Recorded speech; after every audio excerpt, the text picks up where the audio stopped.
প্রিয় দর্শক, আপনারা যে যেখানে আছেন সকলকে প্রীতি ও শুভেচ্ছা জানিয়ে নিউ ইয়র্ক থেকে শুরু করছি রতন তালুকদার লাইভ।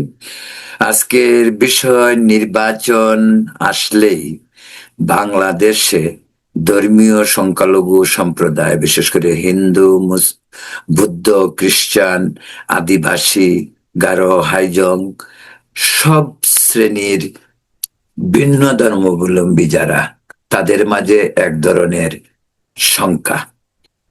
শঙ্কাটা কি?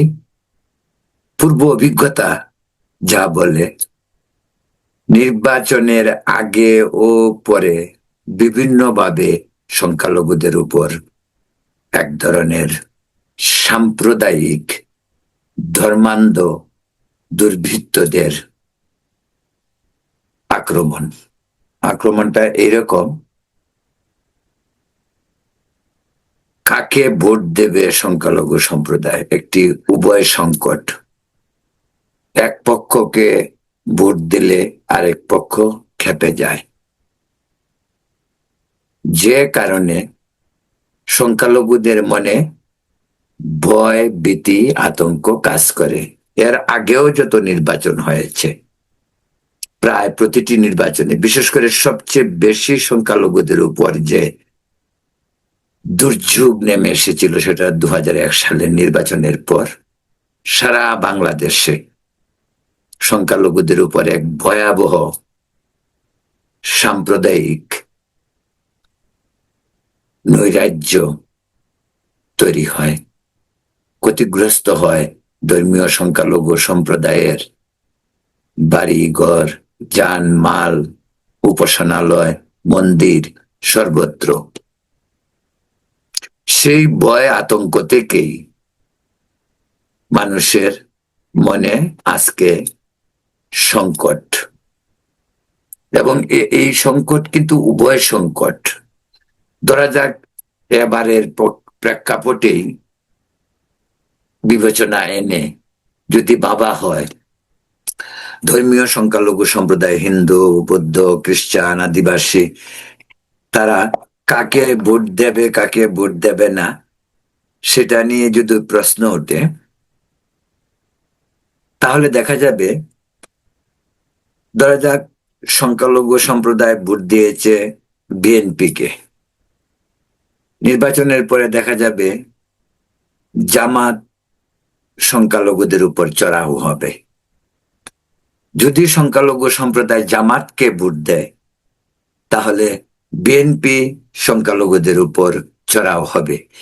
এই যে সংকট, ভয়াবহ সংকট, এই সংকট, এই ভয়, ভীতি, আতঙ্ক থেকে মুক্তির একটি পথ, সেটি হলো, ধরা যাক একটি গ্রাম, এই গ্রামের যদি কেউ ভোট দিতে না যায় বা ভোট না দেয়, তাহলে এক ধরনের স্বস্তি। স্বস্তিটা এরকমই, এখান থেকে যদি কেউ ভোট দিতে না যায়, তাহলে বিএনপি, আওয়ামী লীগ বা বিএনপি এবং জামাত, তারা ধরেই নেবে যে ওরা যেহেতু ভোট দিতে যায় নাই, কাউকেই ভোট দেয় নাই।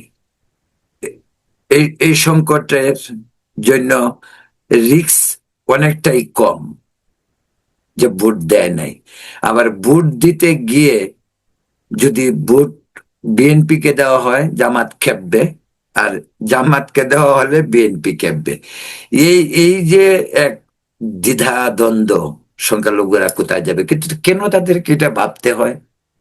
তারা কি সংখ্যালঘু, এজন্যই সেটা ভাবতে হচ্ছে? এই বিষয়টি আসলে ভাবার সময় এসেছে। আজকে সারা দেশে গত 1.5 মাস যাবৎ বিভিন্নভাবে সংখ্যালঘুদের উপর অত্যাচার হচ্ছে, খুনই হয়েছে প্রায় 1.5 ডজনের মতো।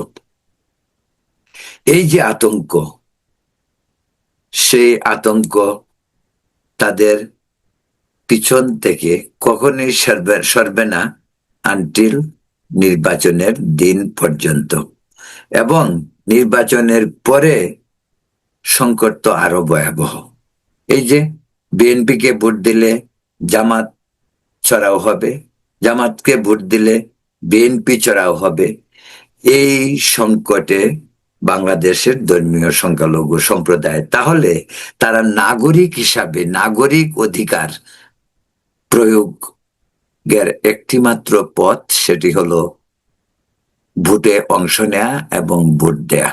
কিন্তু সেই ভোট দেয়া নেয়া যদি নিরাপদ না হয় আগে এবং পরে, তাহলে সংখ্যালঘুদের অধিকার যেমন হরণ করা হয় বা ভোট দেওয়ার পরিণতিতে তাদেরকে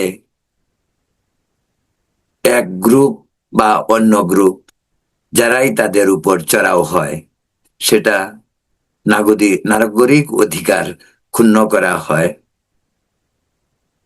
সেই আতঙ্ক মনের মাঝে থেকে যায়। আর সবচেয়ে বড় কথা হলো, নির্বাচনের পরে সংখ্যালঘুদের উপর যখন দুর্যোগ নেমে আসে, তখন সরকারও নীরব দর্শকের ভূমিকায় পালন করে। সেটা এমন একটি সময় যখন সরকার পরিবর্তনের পালা চলতে থাকে।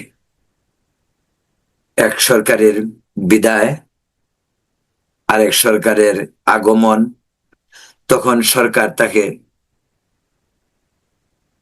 তার সরকার মন্ত্রী পরিষদ এসব নিয়ে যখন নতুন নির্বাচিত প্রতিনিধিরা সরকার গঠন করতে যাবে, ঠিক এই টাইমে বাংলাদেশের সংখ্যালঘুদের উপর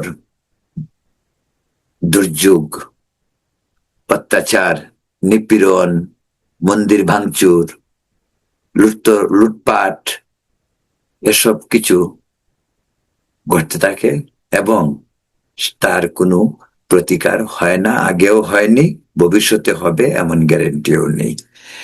শুধুমাত্র আওয়ামী লীগের গত 17 বছরে নির্বাচনের সংখ্যালঘুরা একটু স্বস্তিতে ছিল, কারণ তখন নির্বাচনে বিরোধী শক্তির অংশগ্রহণ ছিল না, যে কারণে একতরফা ভাবে আওয়ামী লীগ পাশ করে এসেছে। এমনকি আওয়ামী লীগের ভোটেরও প্রয়োজন ছিল না, বা সংখ্যালঘুরা তখন ভোট দিতে যায়ও নাই, বা গেলেও সেই আওয়ামী লীগের কোনো না কোনো পক্ষকে ভোট দিতে হয়েছে। আর যেহেতু সংখ্যালঘুদের এবারের বিষয়টা অন্যরকম, যেহেতু সংখ্যালঘুরা সবসময় নৌকা প্রতীক বা আওয়ামী লীগের সমর্থক বলে পরিচিত এবং এটার বাস্তবতাও রয়েছে, অধিকাংশ ধর্মীয় সংখ্যালঘুরা আওয়ামী লীগের সমর্থক এবং নৌকা প্রতীকেই ভোট দিয়ে অভ্যস্ত। আজকের প্রেক্ষাপট ভিন্ন হইতে পারে, যেহেতু আওয়ামী লীগ আজকে নির্বাচনের মাঠে নেই, দল হিসাবে নির্বাচনে অংশগ্রহণ করছে না, বা তারা দল হিসাবে তাদের কার্যক্রম নিষিদ্ধ, তারা মাঠেও নেই, অনেকেই পালিয়ে গেছেন ভারতে। আজকে যারা দেশে রয়েছে তারাও অনেকটা দৌড়ের উপর, যে কারণে আওয়ামী লীগ নিয়ে এবার সংখ্যালঘুদের ভাবনাটা একেবারেই কম। এবং প্রধান দুটি দল এবার যখন হয়ে দাঁড়িয়েছে জামাত এবং বিএনপি, তাই সংখ্যালঘুরা এই প্রেক্ষিতে উভয় সংকটে। বাংলাদেশে ধর্মীয় সংখ্যালঘুদের উপর সবসময় একটি অভিযোগ যে ধর্মীয় সংখ্যালঘু সম্প্রদায় আওয়ামী লীগকে ভোট দেয়। সেটা 70 সাল থেকেই এই ধারা চলে আসছে এবং এই ধারাবাহিকতায় পর্যায়ক্রমে 24-এর নির্বাচন পর্যন্ত হয়েছে। যদিও আওয়ামী লীগের সর্বশেষ 3টি নির্বাচনে সংখ্যালঘুরা অনেকাংশেই অপ্রাসঙ্গিক হয়ে ওঠে, এই কারণেই যে তখন ভোটও প্রয়োজন ছিল না। সংখ্যালঘুরা যেমন ভাবে আওয়ামী লীগকে ভোট দিত, আবার সেই আওয়ামী লীগই সংখ্যালঘুদেরকে আবার অপ্রাসঙ্গিক করে তোলে। তাদের ভোট দিতে হবে এই প্রয়োজনীয়তাটাই যেন ফুরিয়ে যায়, যে কারণে 14, 18 এবং 24-এর নির্বাচনে সংখ্যালঘুদের কোনো সে ছিল না, কোনো বক্তব্য নেই। যার ভালো লেগেছে ভোট দিতে গেছে, যার ভালো লাগে নাই যায়নি, তেমন কোনো রিয়াকশনও হয়নি। কারণ সংখ্যালঘুদের ভোট যে খুব একটা প্রয়োজন ছিল আওয়ামী লীগের আমলে, তাও না।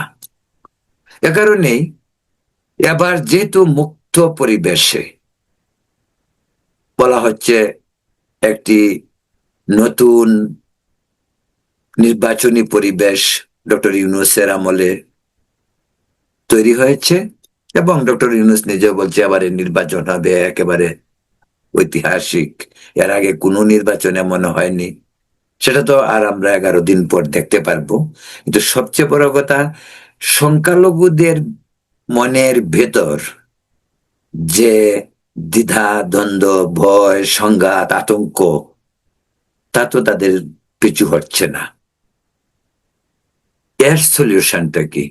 এর সলিউশন আগে একবার যেটা বলেছি, যে সংখ্যালঘুরা যদি এক ভাগ একেবারে ভোট দিতে না যায়, তাহলে রিস্ক অনেক কম।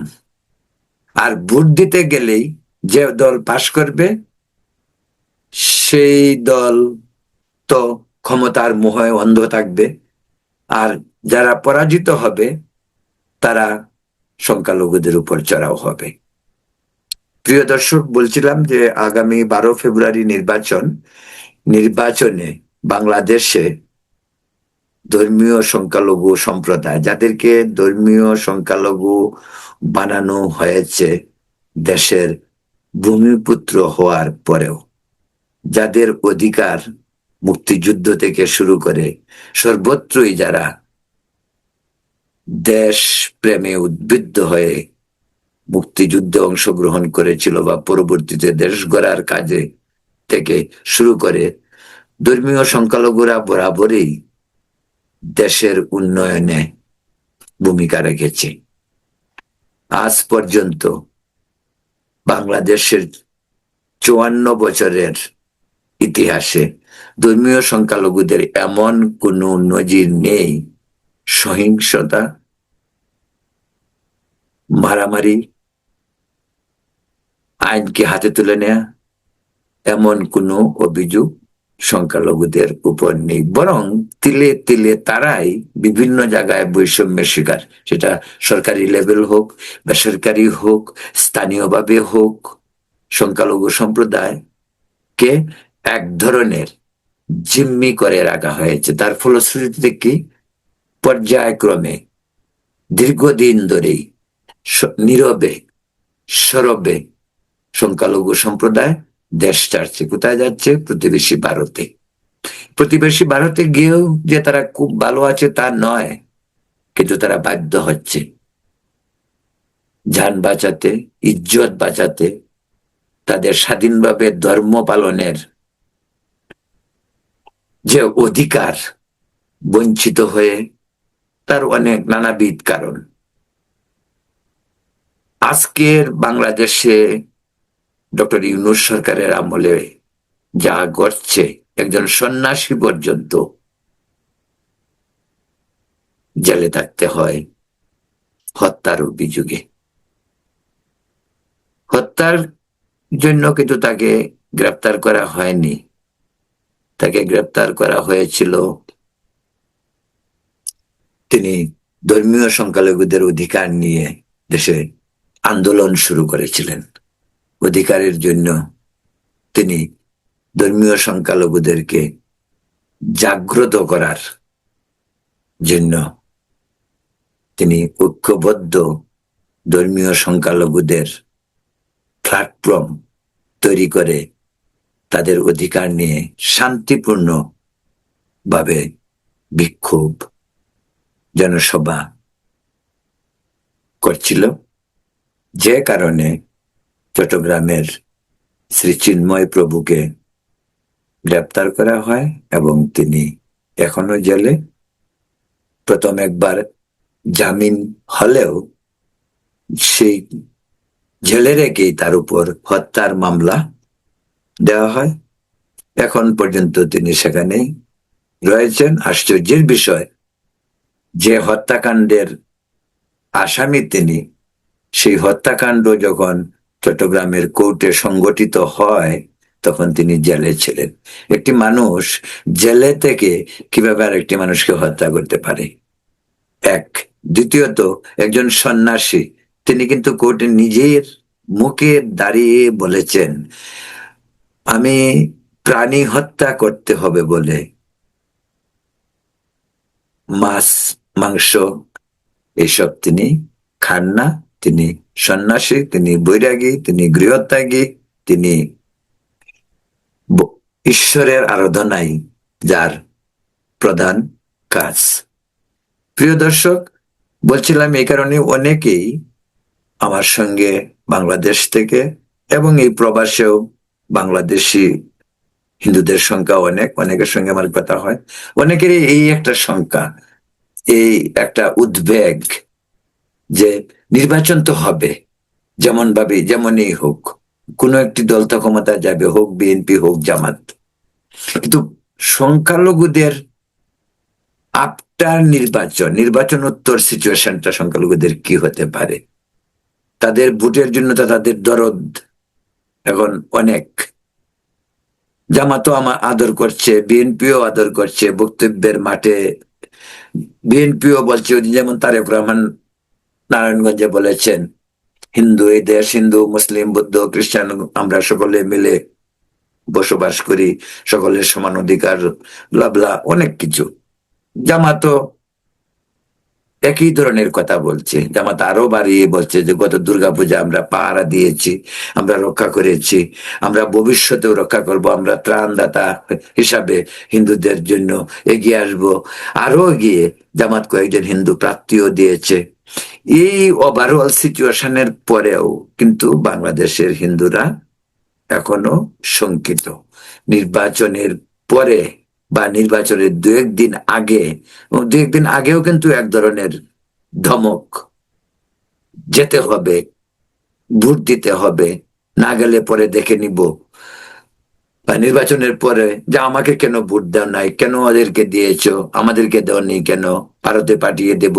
এই যে অবস্থা, এই অবস্থা থেকে ধর্মীয় সংখ্যালঘুরা নিরাপত্তাহীনতায় ভুগছে এবং এর প্রতিকার সরকারকে আগে থেকেই নেওয়া প্রয়োজন। এমনকি নির্বাচন কমিশনকেও এ ব্যাপারে সচেতন হলে অনেকাংশেই অনেক ধরনের বিপর্যয় থেকে, অনেক ধরনের সহিংসতা থেকে হয়তো আমরা বাঁচতে পারি।